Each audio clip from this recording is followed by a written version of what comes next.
What's going on, Southbound family? So I'm at home, doing my thing. I had to caulk the bathtub this morning. I went to my truck and cleaned it out. Not all the way. I got all my dirty clothes and stuff. And my truck's acting up. I got to replace this crankshaft sensor on it. I got a 2004 F350 6.0. I know you don't like 6.0, but I got it. And around 50 miles an hour, I don't know what gear that is, it's starting to jump. I don't know if it's a fuel injector or what's going on. I just had 3 fuel injectors replaced. I know sometimes they say if you replace one, the other ones go out. Better to get them all done at the same time. I know. It cost me $1,300. I'm ready to sell this daggone thing.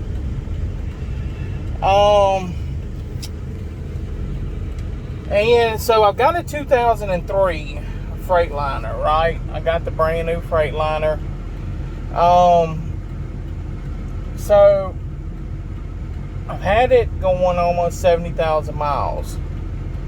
The air in it started getting a little warm. It wasn't like warm, it was still blowing cold, but I could tell the difference in from when I first got it.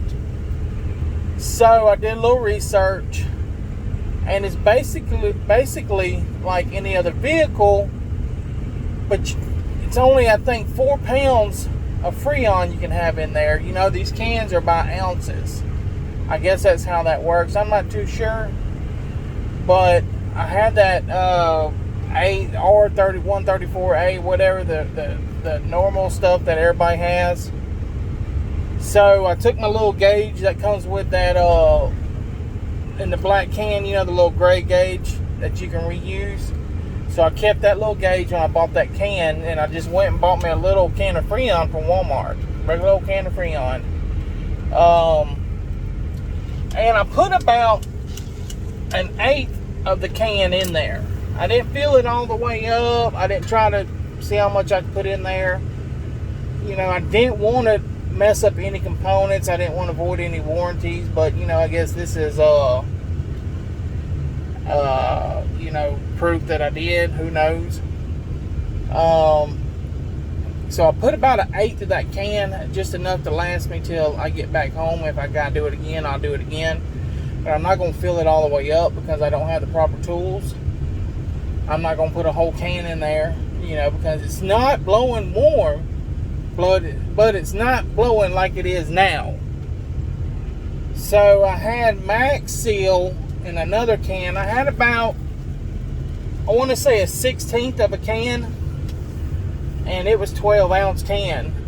I had about a 1/16 in there, so I put that 1/16 and it started blowing cold.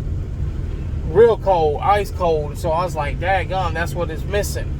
So I took the other can and I put about 1/8 of that can in there. I know it ain't much, but like I said, I'm not trying to void any kind of warranty. So this is a message to all you truckers out there.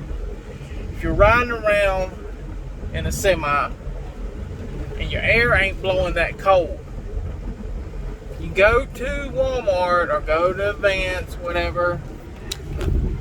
Oh God, hold on, let me get my seatbelt off. I'm on my road. Oh. You'll see a can that's connected to something that looks like this. So that's where it was when I quit filling it, at 1/8 of a can. So I didn't want to put too much more in it, but I'll tell you what, when I pumped it to it, it gave it a little boost, and I tell you what, man, I could hang meat in that thing, and it wouldn't thaw out for at least 2 days. I know summertime's coming, so y'all want to get prepared. So like I said, if you got a semi, and this is probably for Western Express employees, drivers more than anybody, if it's kind of blowing a little warm, but it ain't blowing too warm, but it's blowing cold, get you one of them little things, or get you the can that's connected to that. They sell it for like 30, 50 bucks. Go out there and hit you about 1/4 of a can in there. Oh, I tell you what, you'll notice a difference. Another message.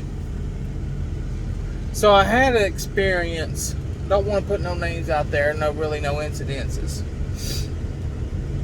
A lot of you guys coming in wanting to do OTR, and y'all been local, and you're thinking, well, I've done local for 2 or 3 years, 4 years, 5 years, 7 years, 20 years.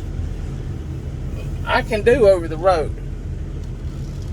Well, I'm gonna tell you what, you might want to think about what you're doing, because over the road ain't nothing like local, boys. It's a lot more to it. You know, we're going to go through a lot more terrain than you will on your normal city roads. So that's something you want to think about. There's going to be mountains. There's going to be mountains. You're going to have snow, ice, and you know, somebody over the road who's been through something like that, I ain't too much worried about it, because we've done this. This ain't our first rodeo. But you know, you city boys come out here, y'all say, well, I'm going to do over the road. I'm going to be a big time truck driver. And I'm going to drive these trucks over the road, and I'm going to travel America and see the world. And you know, you're gonna have different types of truck drivers out here now too. You're gonna have some that are skilled, what you may call lucky, and you're gonna have some that are frightened. You're gonna have to find out what category you fall in, and you may come out of it, and you may not. That's gonna be something that's up to you. But now, if you got some guy who's been out here driving, you know, Lord knows how long, can do just as good as the next man, don't be scared when you go through some incidences. I'm telling you, if you get a good trainer, you come out here and you get a trainer that's been doing this, and he can drive, and you're like, oh my God, this is too much for me.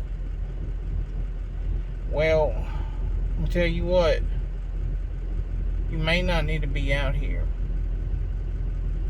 because there's going to be incidences that you're going to have to go through that ain't going to be very comfortable.